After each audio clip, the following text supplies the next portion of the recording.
Hey foodie friends. So today we are going to be making a rustic no knead bread in my Dutch oven. So let's get saucy.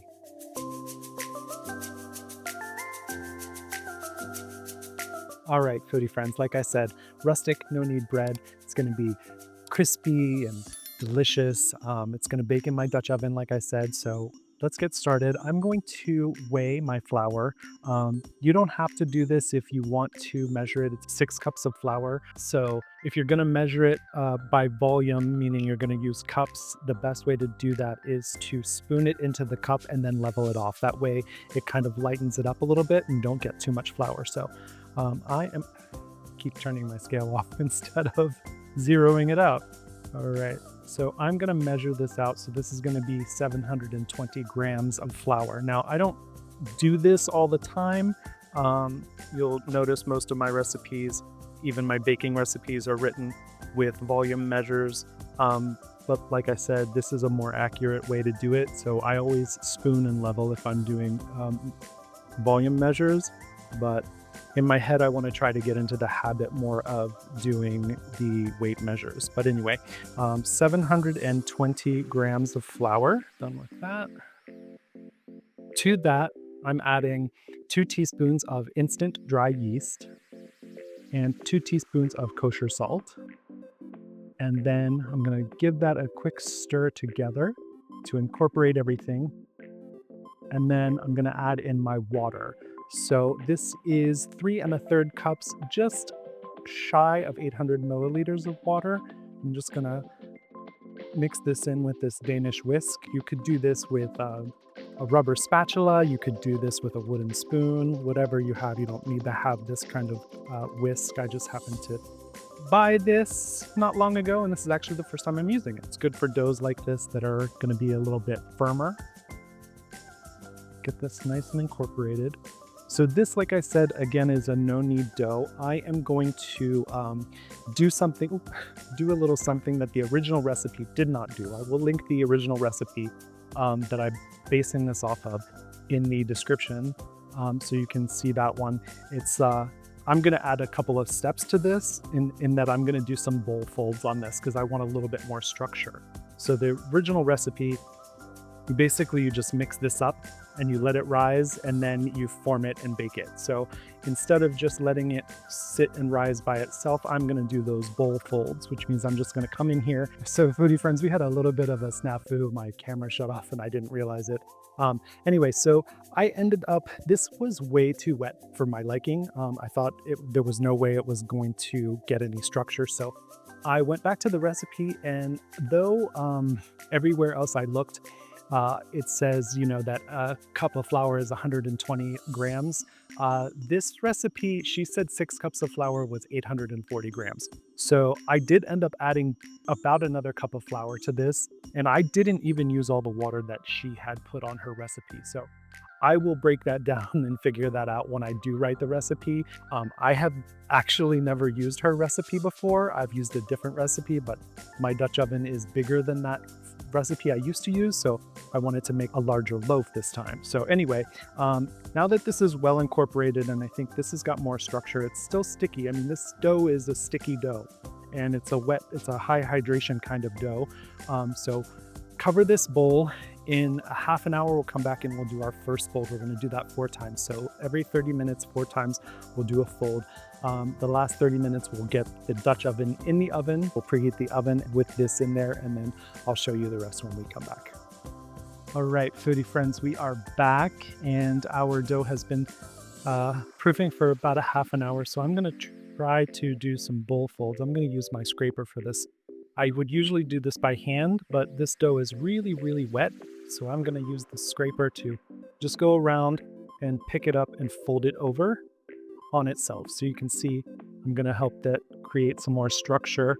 I'm gonna do this a few times. I'm not confident in this dough though. So we'll see after my next 2 folds what happens. And like I said, I went back to her recipe. She does say it's a very sticky dough and that it takes a lot to form it. So we'll see what happens. So that was my first fold. Next time I'll get you a little closer so you can see exactly how I do it. but typically I would wet my hands and pick it up and fold it. But like I said, this dough is just really, really, really wet. So I'm hoping I don't need to add more flour to it, but we'll see what happens. So I'm gonna cover it back up and give it another half an hour. All right, foodie friends, so another 30 minutes has gone by. We're just gonna do another fold. So I'm using this scraper, like I said. I'm gonna go in and under and just pull up and fold this dough over. It's really sticky, really wet. So we're gonna do this like maybe 4 or 5 times, turning the bowl, just trying to help create some structure, like I said before. So we're gonna cover this back up and let it rest for another 30 minutes and come back and do it again. All right, foodie friends, so another half an hour and another fold.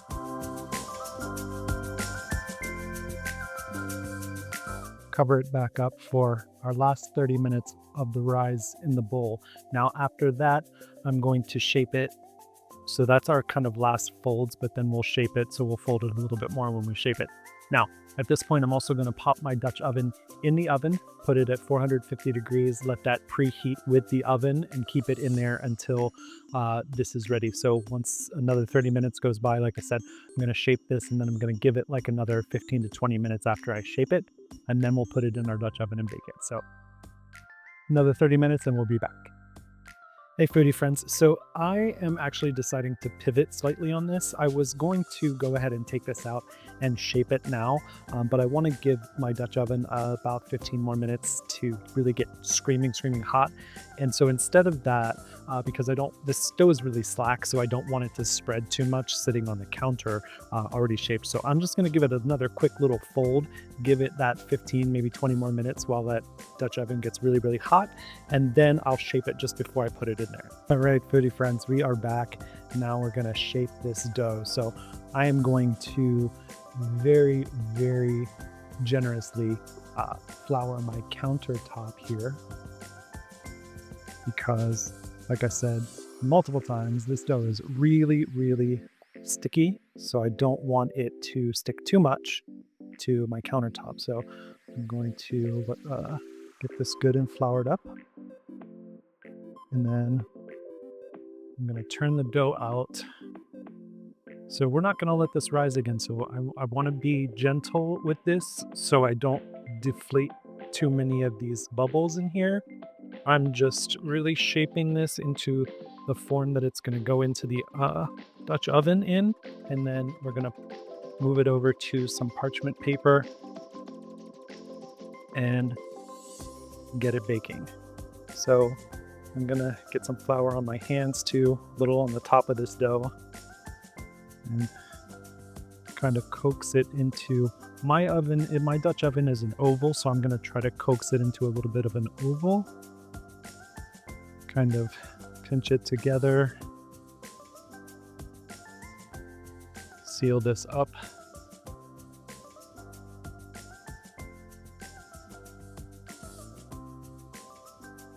So you can see, I don't know if you can see my countertop very well, but like I said, this dough is really slack. So I want it to keep the shape as much as possible once we get it in the Dutch oven. So I'm going to go ahead and pull that out now from the oven, and then we'll get this rolled over onto the parchment paper and in there to bake.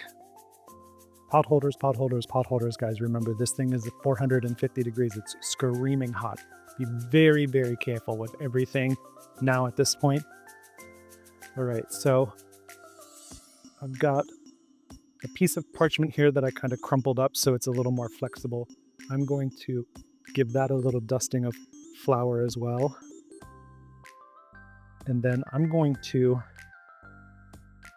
I don't think I can lift this. I'm going to just kind of see if I can't roll it over.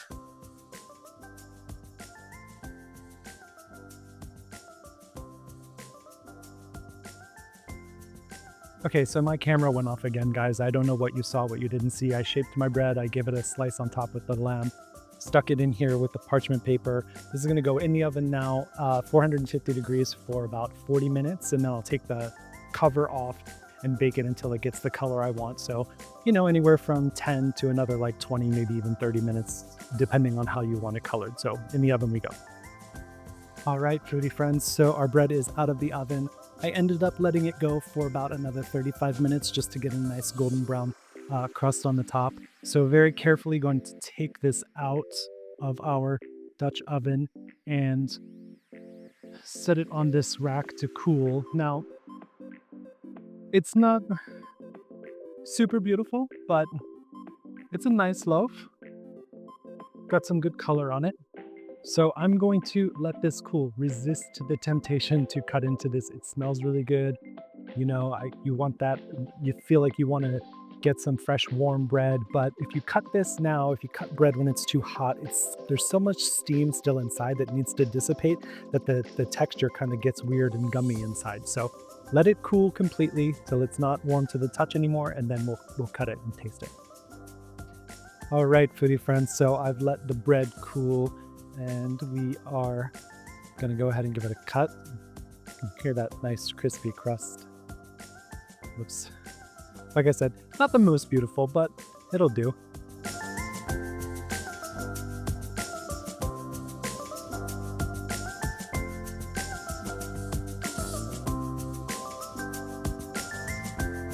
And there it is. It's got a nice structure, some good open holes in there. It's still a little warm. I can see a little bit of steam coming off of it, but it's not bad.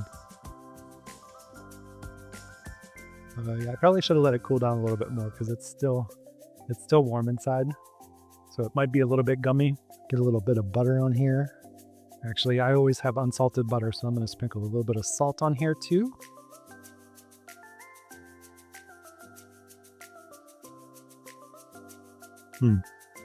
It's really nice. Good crunch to it. It's soft. Like I said, I probably should have let it cool a little bit longer because it is still warm, so I hope it doesn't get too gummy inside, but it actually didn't turn out too bad for the ratios being what I thought were a little off, but you know, it worked out, so it's still a decent loaf of bread. So thanks, foodie friends, as always, for joining me here on Getting Saucy with Chef Lynn. I will put a link to the written recipe once I reformulate it in the description box below. You can follow me across all social media at Chef Lynn Wheeler. My website where all of my recipes are is cheflynnwheeler.com. And if you're in the Central Florida area, you can also reach out to me there to book for catering and private chef things, stuff like that. So thanks again, foodie friends, and I'll see you next time. It's actually pretty good.